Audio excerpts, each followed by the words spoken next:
கர்த்தருடைய பரிசுத்த நாமத்திற்கு மகிமை உண்டாவதாக. தேவன் அருளியப்ப மினிஸ்ட்ரி மூலமாக உங்களோடு தொடர்பு கொள்வதிலும் அந்த மகிழ்ச்சி அடைகிறோம். இன்றைக்கும் இந்த நாளிலும் தேவன் நமக்கு கொடுக்கிற வார்த்தை நீதிமொழிகள் 14ஆம் அதிகாரம் 31ஆம் வசனம். தரித்திரனை ஒடுக்குகிறவன் அவனை உண்டாக்கினவரை நிந்திக்கிறான், தரித்திரனுக்கு தயை செய்கிறவனோ அவரை கனம் பண்ணுகிறான். ஹல்லேலூயா. கிறிஸ்துவுக்குள் பிரியமானவர்களே, கர்த்தருடைய வார்த்தை சொல்லுகிறது, தரித்திரனை ஒடுக்குகிறவன் அவனை உண்டாக்கினவரை நிந்திக்கிறான், தரித்திரனுக்கு தயை செய்கிறவனோ அவரை கனம் பண்ணுகிறான் என்று. ஆம் பிரியமானவர்களே, நம்முடைய வாழ்க்கையிலே தேவனை நாம் கனம் பண்ண அழைக்கப்பட்டு இருக்கிறோம். நாம் கர்த்தரை கனம் பண்ணும்போது அவர் நம்மை கனம் பண்ணுவார். ஹல்லேலூயா. நாம் ஏழை எளிய ஜனங்களுக்கு உதவி செய்யும் போது, தரித்திரர்களுக்கு தயை செய்யும் போது நாம் கர்த்தரையே கனம் பண்ணுகிறோம். இன்றைக்கு நம்முடைய வாழ்க்கையிலே தரித்திரர்களுக்கு உதவி செய்கிறோமா? ஏழை எளிய ஜனங்களுக்கு நாம் உதவி செய்கிறோமா? நன்மை செய்கிறோமா? நம்மை நாமே ஆராய்ந்து பார்ப்போம். நம் கர்த்தரை எப்படி கனம் பண்ணுவது? ஏழை எளிய ஜனங்களுக்கு உதவி செய்யும் போது நம் கர்த்தரையே கனம் பண்ணுகிறோம். ஹல்லேலூயா.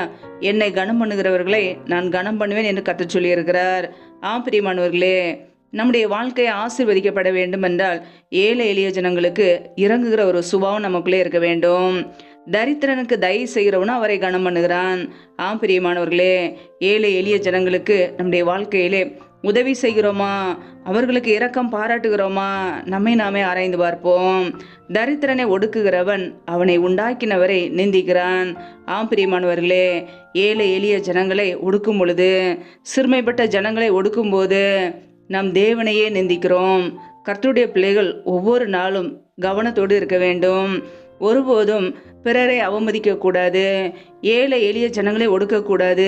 வேதம் சொல்லுகிறது, பிறனை அவமதிக்கிறவன் பாவம் செய்கிறான், தரித்திரனுக்கு இறங்குகிறவனோ பாக்கியம் அடைவான் என்று. ஆம் பிரியமானவர்களே, நம்முடைய வாழ்க்கையிலே தரித்திரர்களுக்கு இறங்கும் போது நம்முடைய குடும்பம் ஆசீர்வதிக்கப்படும். ஹல்லேலூயா. இன்றைக்கு அனைவருடைய வாழ்க்கையிலே ஏழை எளிய ஜனங்களுக்கு உதவி செய்யாமல் அவர்களை அற்பமாக எண்ணுவதினாலே, அவர்களை அசட்டை பண்ணுவதினாலே அநேக நஷ்டங்கள் இழப்புகளுக்குள்ளே செல்கிறார்கள்.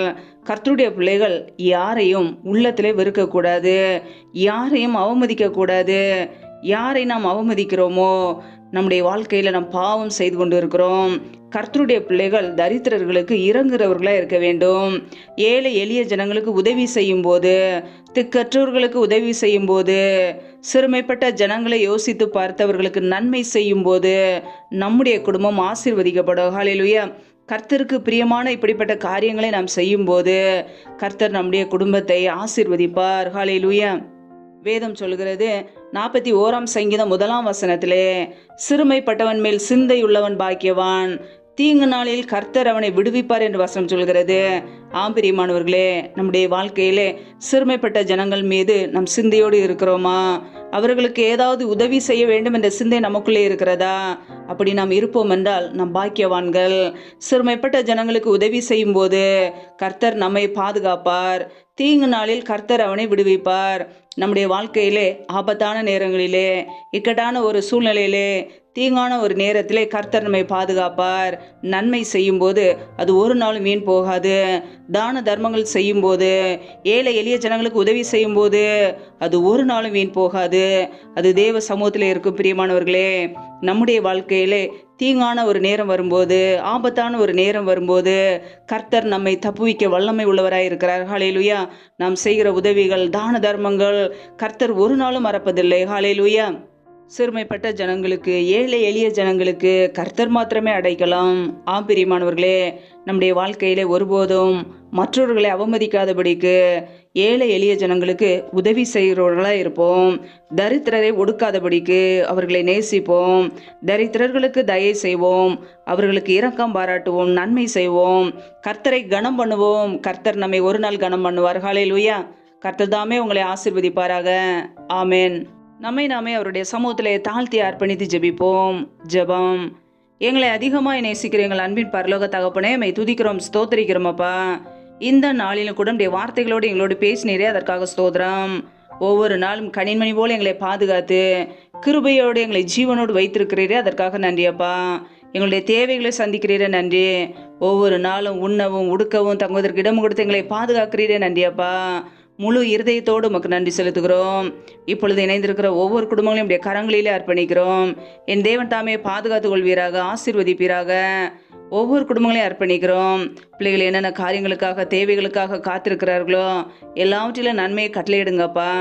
யாரெல்லாம் பலவீனத்தோடு சோர்வோடு வியாதியோடு கஷ்டப்படுகிறார்களோ என் தேவன் அவர்களுக்கு நல்ல சுகத்தை கொடுங்க, பலத்தை கொடுங்க. பலவீனத்திலே உடைய பலன் பரிபூரணமாய் விளங்கட்டும். கர்த்தர் தாமே பிள்ளைகளோடு கூட இருந்து பெரிய காரியங்களை செய்வீராக. உடைய கரங்களிலே தாழ்த்துகிறோம்.